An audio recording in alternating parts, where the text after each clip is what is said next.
Bagaimana jika dunia yang tampak akrab bagi Anda hanyalah sehelai jubah tipis dari sesuatu yang jauh lebih agung?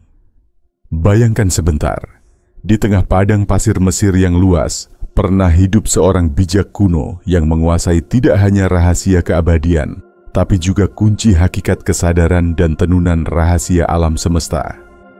Sosok ini, Thoth, nama yang bergema melewati lapisan waktu, bukan sekadar gumpalan mitos atau dewa tua yang didongengkan.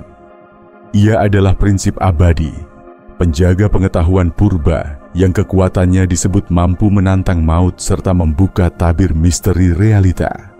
Bayangannya berjejak di sekolah-sekolah misteri Mesir, memunculkan hermetisme dan menyalakan api pemikiran yang jadi fondasi bagi gerakan esoterik modern.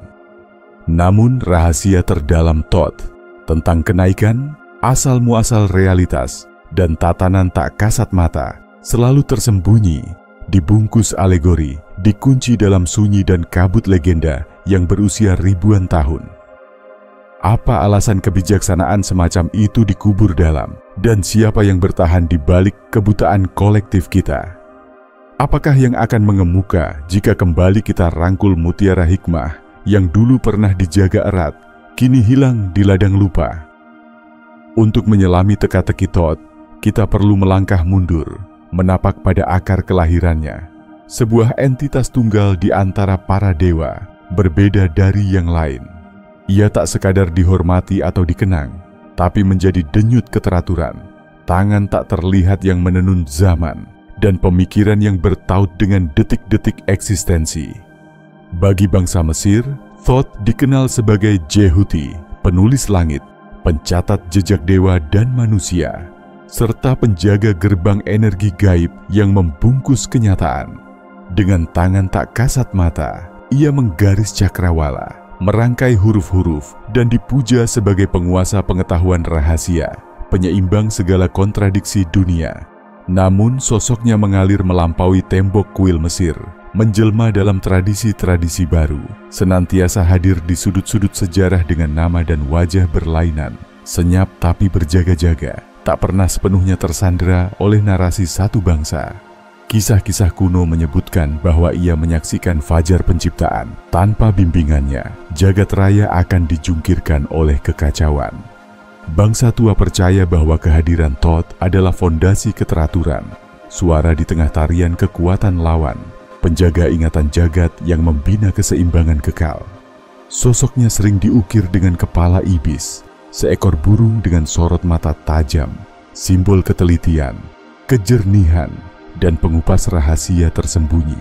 Kadang ia berganti rupa menjadi babun, makhluk yang terpaut pada cahaya rembulan, lambang siklus dan intuisi. Meskipun telah terbaca dalam relief batu, pengaruh Thoth membentang jauh melebihi batas peradaban. Orang-orang bijak dahulu percaya bahwa ajaran Thoth begitu ampuh sehingga hanya pantas dibuka oleh jiwa yang sudah siap. Kitab-kitab legendaris yang dikenal sebagai buku Thoth disangka mengandung esensi penciptaan, merinci struktur kehidupan dan kematian, dan pintu ke ranah transenden. Yang nekat mengintip tanpa kesiapan bukan tercerahkan, melainkan terperosok dalam kegilaan.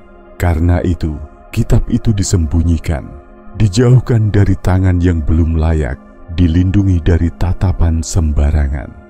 Meski zaman runtuh dan arus budaya silih berganti, warisan Thoth tetap bertahan, merembes secara diam-diam ke jaringan rahasia, diwariskan dalam potongan-potongan kepada inisiat sejati. Di tangan bangsa Yunani, semangat Thoth bersatu dengan nama Hermes, melahirkan figur Hermes Trismegistus, sang tiga kali agung yang menjadi inspirasi Corpus Hermeticum. Sebagai guru dan pembawa pesan, Hermes Thoth berjalan di batas dunia fisik dan spiritual, menghadiahkan kearifan abadi kepada yang siap menyambutnya. Kybalion, sebuah gema hermetisme di era modern, menyuarakan pesan serupa. Jagat raya menari mengikuti hukum-hukum tetap yang tak tampak kasat mata. Namun bagaimana jika wahyu tertinggi tidak hanya bersembunyi di buku-buku lawas, melainkan hadir sebagai petunjuk misterius, hanya terbaca bagi jiwa pengelana sejati. Barangkali ada pengetahuan yang memang harus ditempuh dalam kerendahan hati dan kesungguhan. Untuk para penempuh yang berani menyingkap makna tersembunyi, kami undang Anda bergabung di Insights Academy. Melangkahlah lebih dalam bersama kami lewat tautan di bawah. Anda akan menerima hadiah Kybalion, teks legendaris yang konon mewarisi semangat kuno Thoth. Thoth melampaui peran sebagai pencatat, pengajar, atau sekadar penjaga ilahi. Ia mengalir sebagai arus yang mengarungi waktu, mengganti nama dan bentuk, namun tetap membawa pesan yang sama. Pengetahuan adalah sumber kekuatan, dan tidak semua pintu pantas dibuka dengan bebas. Ajarannya tertanam di dalam prasasti dan ritus rahasia, membukakan lapisan-lapisan dunia, memperlihatkan kesadaran bukan hanya sekadar pengamat, tapi kekuatan yang mewujudkan segala. Apa sebenarnya yang diketahui Thoth tentang labirin pikiran, urat kosmos, dan misteri keberadaan? Mengapa mereka yang meniti jalannya selalu berakhir di tepian abadi yang tak terbayangkan? Untuk menangkap rahasia hakikinya, mari kita datangi pusaka terhormat, Emerald Tablet. Bagi sebagian, ia hanya simbol. Bagi yang lain, inilah inti pencerahan. Entah mana yang benar, isi tablet ini diyakini mampu mengguncangkan tatanan realitas. Namanya sendiri, tablet Zamrud, sudah mengundang kekaguman dan larangan. Bayangkan sebuah petunjuk bukan hanya menuju kebijaksanaan, melainkan keabadian, sumber kesadaran, dan hukum yang membangun semua eksistensi. Tablet kuno ini berbeda, konon diukir tangan Thoth sendiri pada materi baka, jauh sebelum riwayat tertulis manusia, dan kabarnya tak pernah bisa lapuk atau binasa. Disabdakan bahwa Thoth dalam puncak pemahamannya menulis kata-kata kekal pada zat yang melampaui batu maupun logam. Mengunci kebenaran murni, siapapun yang menemukan dan memahami bakal mampu menjelajahi arus kehidupan maupun misteri kematian. Namun tablet itu tak pernah dilempar ke sembarangan tangan. Thoth tahu pengetahuan bisa mendewa atau menghancurkan.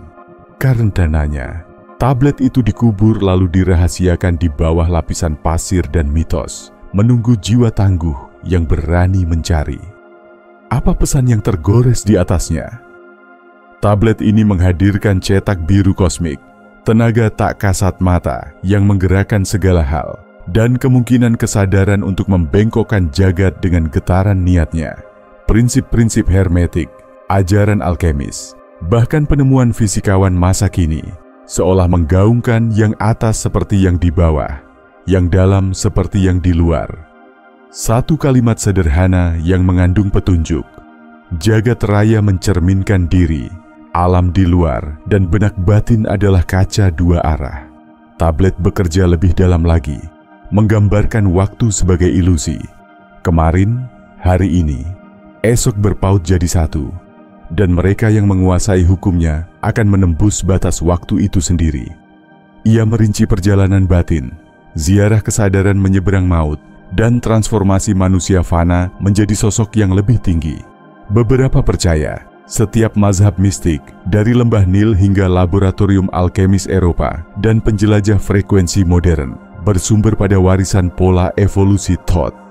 Namun penjaga sejarah menampik tablet itu, menyebutnya dongeng, lambang, atau sekadar artefak aneh. Untuk alasan apa? Siapa yang diuntungkan bila ide semacam ini tetap terkubur? Jika Emerald Tablet adalah nyata, tentu ada pihak yang ingin menutup kebijaksanaannya. Sebab isinya mampu membuyarkan batas palsu yang diajarkan pada kita, menyiratkan bahwa manusia lebih berdaya dari yang pernah mereka percaya, dan realitas tunduk pada hasrat serta pemikiran. Dan misteri kian pekat. Terdapat riwayat yang mengatakan tablet tak pernah benar-benar lenyap, melainkan dijaga oleh kelompok tersembunyi, Kekuatannya digunakan tanpa diketahui dunia. Barangkali misteri penciptaan, pengendalian vibrasi, dan kebangkitan jiwa ilahi sudah selalu bersemayam di depan mata mereka yang layak membaca. Jika demikian, akan seperti apa dunia ketika pengetahuan ini dibuka? Satu hal pasti, ajaran Thoth tak dimaksudkan menjadi legenda sekarat. Esensinya tertanam dalam struktur dunia, tak hanya sebagai artefak, namun sebagai wahyu hidup yang selalu menanti ditafsirkan. Bagi jiwa yang lapar akan kebenaran, tarikan misterinya tak terelakkan. Pertanyaannya, apakah Anda siap menembus segala ilusi? Karena sekali tirai tersingkap, dunia lama memudar. Jika benar tablet Zamrud memegang pintu kesadaran, cahaya seperti apa yang dilimpahkan kepada Thoth sendiri sebagai sastrawan semesta? Untuk memahami itu, kita wajib menggali mahakarya Thoth, penguasaan benak dan diri. Bagaimana ajarannya menunjukkan keberadaan yang jauh lebih mendalam dan ajaib daripada catatan sejarah manapun. Jika Emerald Tablet bicara tentang mekanika halus di balik permukaan kenyataan, penciptanya pasti menguasai rahasia yang jauh melampaui pengetahuan manusia biasa. Thoth bukan sekadar dewa tulisan atau hikmah, melainkan penenun kesadaran, pemahat hakikat realitas lewat ketajaman kehendaknya. Namun, di pucuk mana inti pemahamannya tersembunyi? Titik-titik kebenaran apa yang terlupakan, terserak, atau disembunyikan secara sengaja? Disinilah teka-teki kesadaran mencuat. Sepanjang sejarah, filsuf dan mistikus berebut untuk merumuskan hakikat kesadaran. Apakah hanya arus kimia otak? Ataukah ia jauh melampaui tubuh, menjadi asal muasal semua eksistensi? Sains modern mungkin membingkai kesadaran secara biologis, namun hikmah Thoth jauh lebih radikal. Ia pencetus segala, sumber kekal yang merangkai hidup lewat perhatian dan kemauan. Baginya, keberadaan terbentang berlapis-lapis, setiap tingkat bersinggungan melalui daya pikiran. Ajaibnya, temuan sains terkini seolah mereplikasi firasat purba ini, bahwa pengamatan mampu mengubah materi, dan kesadaran barangkali adalah serpihan hilang dalam teka-teki realitas. Jika benar, penglihatan harian kita hampir buta, kita bukan sekadar suku cadang mesin alam, kita adalah pemahat nasib dunia. Salah satu pesan terberani Thoth adalah ilusi waktu, bukan sebagai garis lurus, tapi spiral mengalir yang bisa dimasuki siapa yang tahu jalurnya. Tablet Emerald mengisahkan Balairung Amenti, ruang liminal jauh dari jangkauan waktu linear tempat masa dan jiwa bertaut lintas perwujudan. Ini sejalan dengan legenda-legenda kuno tentang perpustakaan akasyik, catatan abadi segala yang pernah dan akan ada. Apakah mungkin Thoth berhasil memandang realitas dari kejauhan tak terjangkau indera biasa? Ia juga membahas hukum getaran, gagasan bahwa segalanya adalah energi, hanya dipisahkan lewat frekuensi. Dengan kemahiran ini, Anda dapat menembus batas realitas fisik. Maka Thoth sungguh bukan malah dewa, melainkan jembatan antar eksistensi, pejalan antara alam-alam. Jika ini pondasi realitas, mengapa manusia justru dibuat merasa tak berkuasa, terputus dari denyut semesta, dijauhkan dari potensi kreatifnya? Jawabannya muram. Individu yang mengenali dirinya sebagai pencipta mustahil dikontrol. Jika Anda mengetahui sepenuhnya bahwa pengalaman Anda sendiri adalah hasil kreasi, maukah Anda tunduk begitu saja pada dunia? Ataukah Anda mulai merancang segalanya ulang? Ini pengetahuan yang berabad-abad diingkari dan dikaburkan, sehingga mitos ditulis ulang, para pencari dipandang aneh, dan kebenaran dimasukkan ke dalam dongeng. Namun cahaya Thoth tetap abadi, bahkan jika hanya menari samar dalam naskah, simbol, dan petunjuk tersembunyi. Jalan itu terbuka, selalu bagi siapa yang benar-benar mendengarkan. Dan pengajaran Thoth melebihi sekadar tata cara pikiran dan frekuensi. Ia menawarkan sesuatu yang lebih menakjubkan. Kematian hanyalah perubahan bentuk. bukan akhir. Jika kesadaran abadi, kemanakah ia bermigrasi saat tubuh rapuh? Mungkinkah kebijaksanaan mampu menembus batas kematian? Sudah beratus generasi sekolah misteri menyiratkan, Thoth tak pernah musnah, tetapi tetap hidup di antara manusia, berkali-kali menjelma di waktu-waktu genting ketika kebijaksanaan musti dibagikan. Dalam mitologi Mesir, Thoth adalah saksi abadi perjalanan dunia, arsitek kesadaran yang bukan berasal dari asal-usul dewa manapun, namun ada dari dirinya sendiri. Ia dipercayai dapat melepas jasad, menyeberang antar dimensi, dan kembali membawa buah-buah pengetahuan dari setiap penjelmaan. Salah satu penjelmaan terkenalnya adalah Hermes Trismegistus, nadi tradisi hermetik yang mempengaruhi filsuf Yunani, bukan lagi sekadar dewa, tapi guru besar, pencipta teks yang membuka jalan bagi alkemi, astrologi, dan matematika suci. Tubuh Hermes adalah kehadiran ulang Thoth, menanam bibit kebijaksanaan ke dunia baru.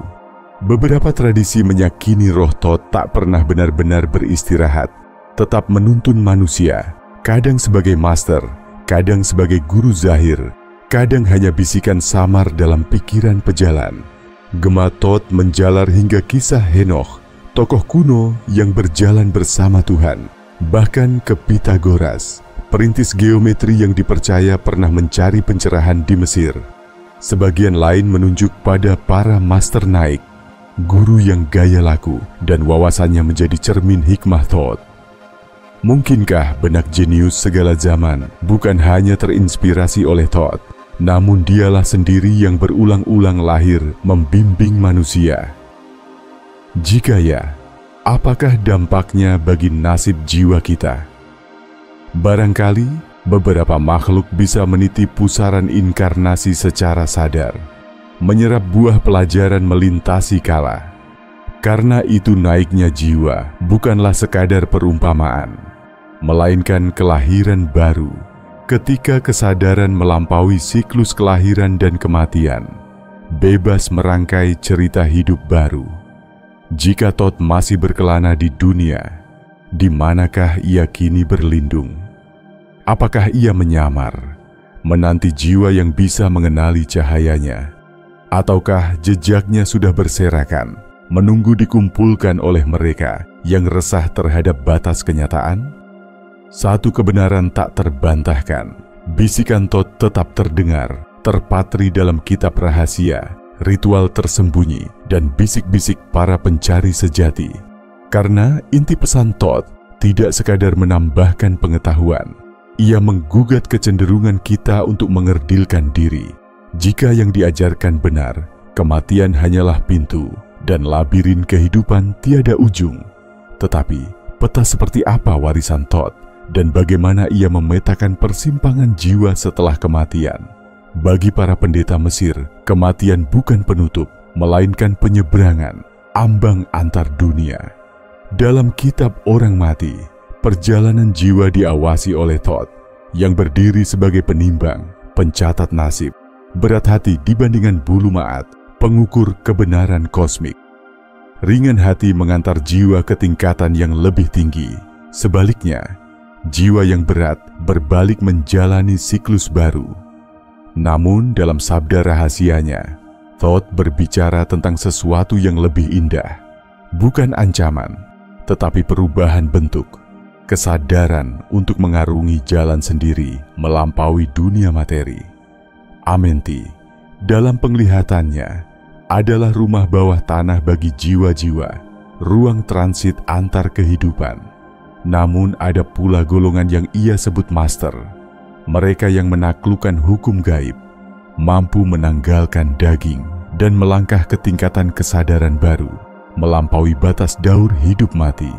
Kini ilmu pengetahuan pun mulai membuka diri pada kemungkinan kesadaran bertahan di luar otak, bahwa jiwa tetap setia, walaupun tubuh sirna. Konsep yang dahulu cuma bergaung di kalangan bijak, kini menggaungkan kembali tafsir Thoth, bahwa kematian hanyalah perubahan lapisan eksistensi, penanda bahwa kearifan menentukan penjelajahan selanjutnya. Tak mengejutkan bila sekolah-sekolah tertua terobsesi pada ajaran Thoth. Jika roh bisa menghayati lintas dimensi, mereka yang menguasai kaidah-kaidah ini tak bisa dibelenggu hukum dunia. Bila rahasia semacam ini tersebar, maut bakal kehilangan cengkeraman sebagai alat kuasa. Barangkali inilah sebabnya kebenaran Thoth tetap dijaga, disembunyikan dalam mitologi dan simbol. Karena andai manusia sungguh mengakui kebesaran dirinya, bahwa ia abadi tak lekang waktu, maka bangunan ketakutan dan kepatuhan yang menopang struktur lama akan runtuh. Lebih dari itu, Thoth memberikan petunjuk mengenai entitas yang bukan hanya melayang di alam baka, melainkan mendatangi dunia sebagai guru, pengingat, dan penjaga rahasia yang tidur. Sang pembangun peradaban, promotor kebangkitan jiwa, berdansa di tepian realitas, selalu menanam benih hukum alam yang abadi. Jika Thoth benar dalam pesannya, masa depan bukan takdir beku, kita bukan mainan keberuntungan dan kemalangan. Kita adalah benang-benang di taplak kosmos, kadang teranyam lepas, namun selalu terkait ke dalam jalinan abadi. Dan bila warisan ini diangkat, cakrawala kemungkinan terbuka tanpa batas. Kita dapat membuktikan, hidup dan mati tidak lebih dari peran di panggung jagat semesta. Jika pengetahuan ini dikaburkan agar manusia diam dan terpedaya, berapa banyak lagi wahyu yang tenggelam? Berapa rahasia yang tetap disuruhkan dalam bayang-bayang? Makin ditelaah, makin jelas. Hikmah Thoth memang bukan untuk sembarang orang. Ia dikunci dalam simbol, disisip dalam bahasa sandi, dan cuma diwariskan lewat pengajaran rahasia. Siapa yang membuat aturan ini? Dan seandainya gerbangnya akhirnya terbuka, apa yang akan terjadi? Riwayat dunia mengulang pola yang sama. Semua pengetahuan pekat diarsip bagi segelintir kecil, dijauhkan dari masyarakat. Imam Mesir menyimpan rahasia mereka di balik dinding batu. Filosof Yunani membungkus nyala hermetik dalam teka-teki yang hanya terbuka bagi sahabat. Abad pertengahan melihat para alkemis berbalut kiasan, mengaburkan kebenaran agar hanya cerdas yang bisa mengingat. Hingga dewasa ini, jejak Thoth tetap berserakan di berbagai sudut, filsafat, fisika, serta misteri esoterik. Untuk apa semua disembunyikan? Karena pikiran sadar selalu jadi ancaman bagi tatanan yang membutuhkan kepatuhan. Jika semua orang tahu bahwa takdir tak mutlak, bahwa kesadaran membangun pengalaman, bangunan eksternal, politik, agama, ekonomi akan goyah. Pesan Thoth membongkar tipuan ini, menyatakan kedaulatan asli selalu ada di dalam. Pencerahan harus diupayakan, bukan dihadiahkan. Keilhaman adalah hak setiap insan. Renungi Emerald Tablet. Andai sekadar dongeng, mengapa para penguasa, okultis, serta cendekia dari masa ke masa selalu mengkajinya? Mengapa para pencari rela menghabiskan usia menafsirkan maknanya? Mungkin yang tersisa di depan kita hanyalah secuil bayangan dari warisan yang dengan sengaja disembunyikan lebih jauh.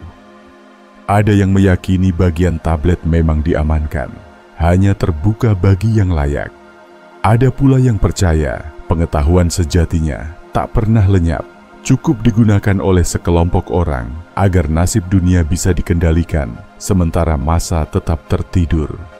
Maka barangkali rahasia terbesar bukan pada tetap hidupnya ajaran Thoth, melainkan pada penggunaannya sebagai alat pengendalian halus. Keran kebangkitan tak dibuka lebar, tapi ingatlah selalu, tak satu pun kekuasaan dapat menghapuskan kebenaran selamanya. Gelombang pemahaman Thoth menembus abad, muncul bagi siapa yang mau melihat. Pertanyaannya, apa pilihan Anda dengan terang pengetahuan ini? Akankah Anda menelantarkannya sebagai mitos belaka? Ataukah Anda berani menelisik lebih dalam, mencabik permukaan, dan mencari kebijaksanaan yang selalu tersembunyi di tepi jangkauan? Karena begitu perjalanan ini dimulai, Anda tak bisa lagi kembali ke kebodohan nyaman. Dunia lama terurai, dan di hadapan Anda terbuka kenyataan yang membebaskan, gemetar, dan indah. Tapi tahu saja tak pernah cukup. Kebangkitan hanyalah permulaan. Bagaimana Anda mewujudkannya? Bagaimana pengetahuan kuno ini Anda hidupkan di tengah keseharian? Apa jadinya jika lebih banyak hati kembali sadar? Masa tidur panjang mendekati ujung. Lingkaran kebangkitan berputar lagi, membawa kembali memoar Todd. Namun, realisasi baru membuka pintu.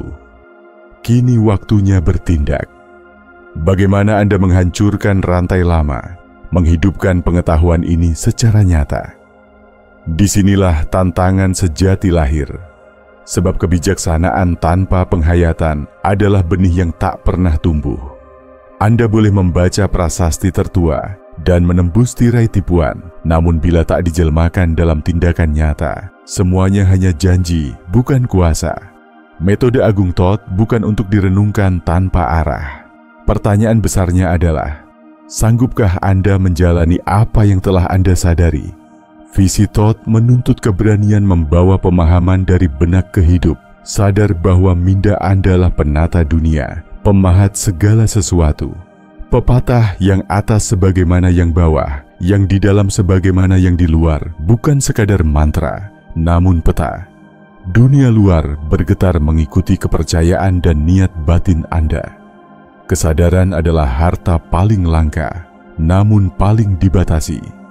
Tak perlu rantai fisik jika keyakinan sudah terkunci. Dengan membentuk pola pikir, seluruh hidup dapat dimanipulasi. Di sanalah ajaran Todd menjadi praktis, menjadi ruang alat bagi jiwa pemberani yang ingin mendobrak batas dalam. Anda bukan pengamat pasif, melainkan pengukir hidup. Segala batas, jalur, dan bentuk tercetak ulang oleh pikiran dan sugesti berulang Anda. Kebangkitan berarti bertanya pada segalanya, membersihkan keyakinan yang menjerat, menapak jalan curam keingatan terdalam, dan meneliti bukan hanya apa yang Anda tahu, tapi kenapa Anda menahannya. Namun, satu rintangan hampir selalu menanti, ketakutan. Dalam setiap rupa, ia adalah instrumen pengendalian utama, penjara tanpa jeruji. Lewat rasa gentar manusia tetap diam, mundur saat perubahan memanggil, meskipun nurani sudah mengetuk arah kebenaran. Ajaran Todd malah membongkar ketakutan sebagai cermin ilusi, penanda perluasan bukan batas. Mereka yang mampu hidup bebas dari belenggu gentar, dialah pelopor. Untuk itulah rahasia harus dijaga. Bukan sebab manusia tak pantas, tapi karena sistem bergantung pada masa yang mengantuk. Pencari mesti belajar menusuk permukaan, menembus lapisan-lapisan palsu. Sebab pencari kerap ditertawakan, sang pemberontak dicap sesat, visi tinggi dicerca, karena setelah Anda benar-benar bangun, ilusi kehilangan daya. Sekali lagi, tahu saja tidaklah cukup. Tindakanlah yang mentransformasikan pemahaman menjadi wujud nyata. Menyadari bahwa Anda sang pencipta nyata hidup adalah satu hal, mempraktikkannya secara penuh sepenuhnya lain. Pertarungan utama terjadi di batin. Narasi mana masih Anda pelihara? Pola mana luput diuji ulang? Inilah rantai penghambat yang ingin Todd pecahkan. Bagaimana Anda memakai peta kuno ini sekarang? Bagaimana Anda menembus rasa takut, merebut kembali kedaulatan berpikir, menata ulang realitas? Perjalanan paling penuh ujian baru saja dimulai. Kebangkitan hanyalah ambang. Transformasi sejati menuntut tindakan. Jika hati Anda sudah siap, kini waktunya melangkah. Bebaskan diri Anda. Jadikan kebangkitan sebagai pengalaman yang hidup. Sebab pengetahuan tanpa aplikasi hanyalah sarang debu dalam ingatan. Panggilan Todd adalah untuk mereka yang benar-benar menuntun dan menghidupkan makna, yang sanggup merasa berdaya menembus batasan semu. Langkah awal adalah kesadaran. Banyak orang diajarkan hidup itu mutlak, bahwa yang eksternal nyata dan tak tersentuh oleh pikiran. Kepercayaan ini memenjarakan begitu banyak jiwa tanpa rantai nyata. Todd memaparkan, realitas lentur bukan terpisah dari pengamat, melainkan merespons fokus dan kesadaran Anda. Ketika Anda sungguh mengerti ini, segala sesuatu bergerak dalam arus kemungkinan baru. Mitos-mitos lama tentang nasib, derita, ketakberdayaan mulai berhamburan. Tahap berikutnya adalah menaklukkan kuasa pikiran. Semua kerangka yang Anda terima, kepercayaan Anda tanam, asumsi yang tak pernah diuji, semua itu memahat pengalaman. Kita sering menyerahkan kekuatan pada sistem pendidikan, dogma, media. Namun, mengambil alih fokus, memilih harapan dengan sadar, berarti mencipta, bukan sekadar menjadi hasil ciptaan. Akhirnya, tibalah pada kebebasan sejati, lepas dari ketakutan. Fobia terhadap asing, rasa takut dihina, kecemasan atas perubahan, itulah rantai sejati. Todd membuka kedok rasa takut sebagai rekayasa persepsi. Jika Anda mengubah gentar menjadi gerbang, bukan rintangan, maka alat kendali terakhir telah Anda kalahkan. Hikmah Todd tidak hanya milik segelintir, tapi warisan bagi jiwa-jiwa setia. Kesiapan tak diukur pada seberapa tebal buku yang dibaca, namun dari tekad untuk mengaktualisasikan pengetahuan. Maksud itu sudah tersedia. Apa langkah Anda? Bertahan di negeri ilusi lama, atau bangkit, bertindak, mengubah bukan hanya hidup sendiri, tapi dunia lebih luas? Todd bukan hanya penulis jejak lama, dia penunjuk jalan. Dan yang mengikuti langkahnya takkan pernah memandang realitas dengan kacamata sama. Kini, pertanyaan pamungkas, jika kesadaran memang membentuk kenyataan, masa depan seperti apa yang kelak Anda lahirkan dan peranan apa yang akan Anda mainkan? Saat Anda meyakini kebenaran ini, segalanya berubah. Tabir terangkat, dunia tampak cair, dibentuk oleh imajinasi dan penghayatan. Anda melihat tata ulang masyarakat, warisan ketakutan, penjara batin yang selama ini mengikat. Kesadaran membimbing Anda menuju kunci yang lestari. Intisari peninggalan Todd bukan pengetahuan yang beku, tapi undangan untuk bertumbuh. Para penapak Emerald Tablet, para pengurai hermetika, telah memahami permulaan sejati adalah kebangkitan. Proses ini tak berbatas, senantiasa berkembang dalam jejak perjalanan. Begitu Anda melihat rangka jagat, saatnya memutuskan apakah Anda akan mengklaim kekuatan diri atau memilih jadi penonton. Kebijaksanaan memanggil mereka yang berani membentuk dunia. Lintasan sejarah adalah rotasi antara ingat dan lupa. Tiap gelombang kebangkitan naik, kemudian dibungkam, lalu menghilang. Tetapi, apa jadinya bila cukup banyak yang terjaga? Bila kepalsuan runtuh di bawah bobotnya sendiri? Keberlanjutan nasib kesadaran tetap kosong, dipahat setiap saat oleh pelaku yang memilih mengingat. Sistem pengendalian hanya bertahan karena dipercaya. Batasan hidup selama tak pernah diuji. Dari zaman purba, pikiranlah yang membangun dunia. Iman yang menjadi pondasi masa depan. Mereka yang memberdayakan benaknya, mewarisi alat untuk menggeser jagat itu sendiri. Perjalanan belumlah selesai. Sebetulnya, justru baru saja dimulai.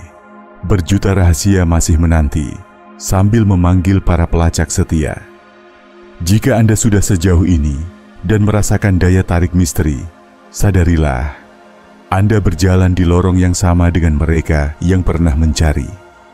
Bagi penjelajah sejati, gerbang selalu terbuka. Akhirnya, warisan Todd bukan hanya pusaka masa lalu. Ia hidup bagi siapa saja yang bersedia menyalakan dayanya.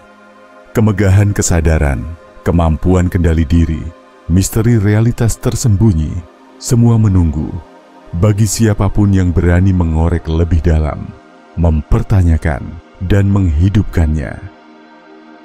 Jika Anda ingin menelusuri jajaran misteri lebih dalam, bersama para pencari satu niat, lihat tautan di bawah. Gabunglah dalam percakapan, unggah renungan, tanya, serta potongan kunci yang Anda temukan. Tekan langganan, rangkul perjalanan ini, karena babak berikut dari kisah kebangkitan ini tengah ditulis, dan suara Anda adalah bagian dari kisahnya.